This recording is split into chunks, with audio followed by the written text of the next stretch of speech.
stronger yet.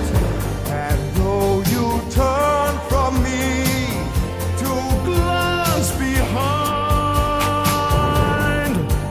the phantom of the opera is there inside your mind.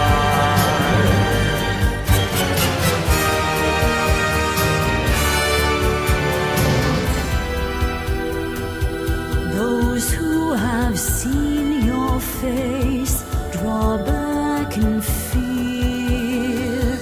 I am the mask you wear. It's me they hear. My spirit and my voice in one combined. The phantom of the opera is there Inside my mind.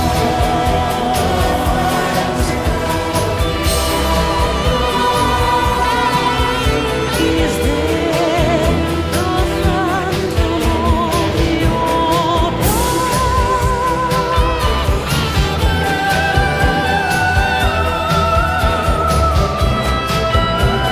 Sing, my angel of music.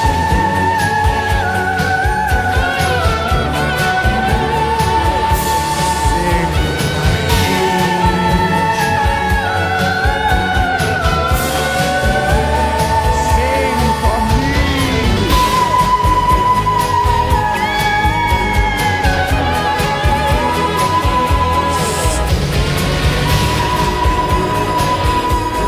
Sing, my angel. Sing for me.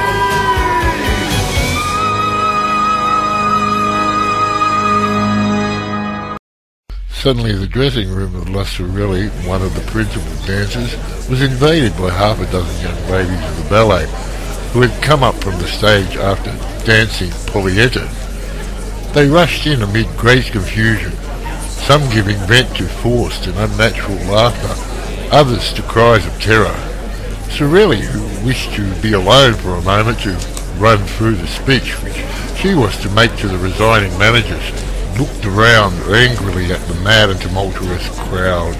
It was little James, the girl with the tip-tilted nose, the forget-me-not eyes, the rose-red cheeks, and the lily-white neck and shoulders, who gave the explanation in a trembling voice. "It's the ghost." And she locked the door.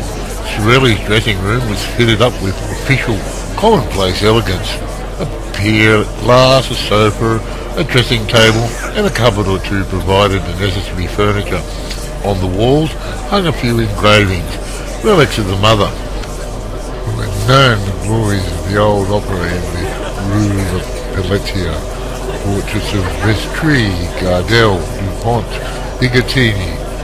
But the room seemed a palace to the brats of the corps de ballet, who were lodged in common dressing rooms where they spent their time singing, quarrelling, smacking the dresses and half-dresses, and buying one another glasses of cassis, beer, or even rum, until the call boy's bell rang. Sorelli was very suspicious.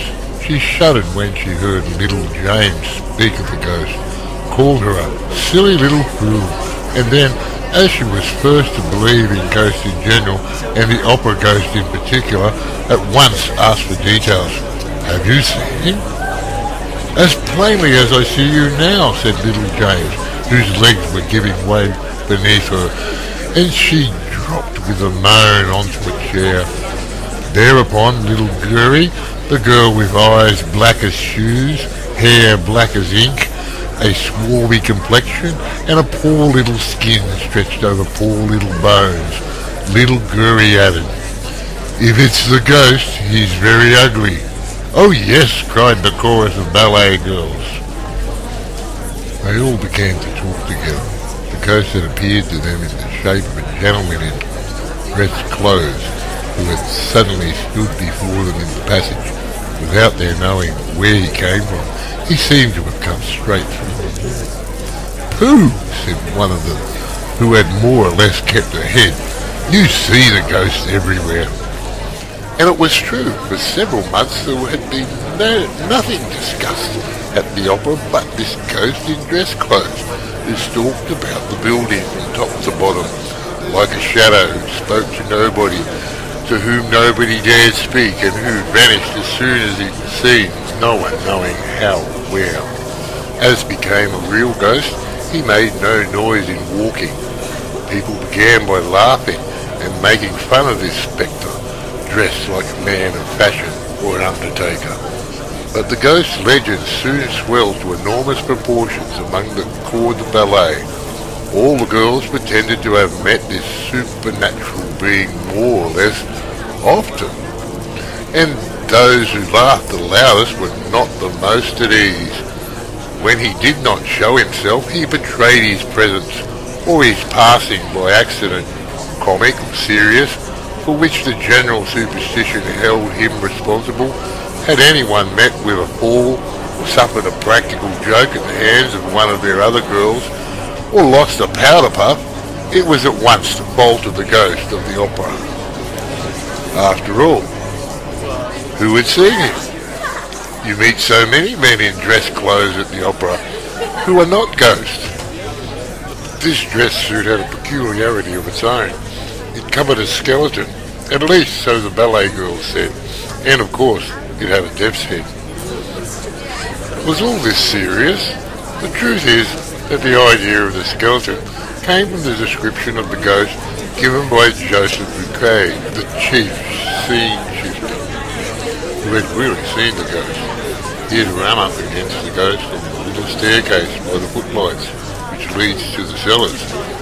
He had seen him for a second, for the ghost had fled, and to anyone who cared to listen to him, he said, "He is extraordinarily thin, and his dress coat hangs on a skeleton frame.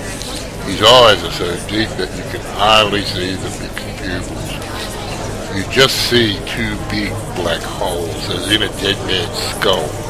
His skin, which is stretched across his bones like a drumhead, is not white, but a nasty yellow.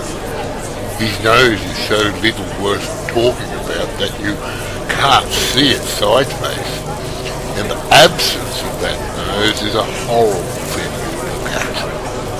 All the hair he has is 3 or 4 long, dark locks on his forehead and behind his ears." This chief scene shifter was a serious, sober, steady man, very slow at imagining things. His words were received with interest and amazement, and soon there were other people to say that they too had met a man in dress clothes with a death's head on his shoulders. Sensible men who had wind of the story began by saying that Joseph Bouquet had been the victim of a joke played by one of his assistants. And then, one after another, there came a series of incidents so curious and so inexplicable that the very shrewdest people began to feel uneasy.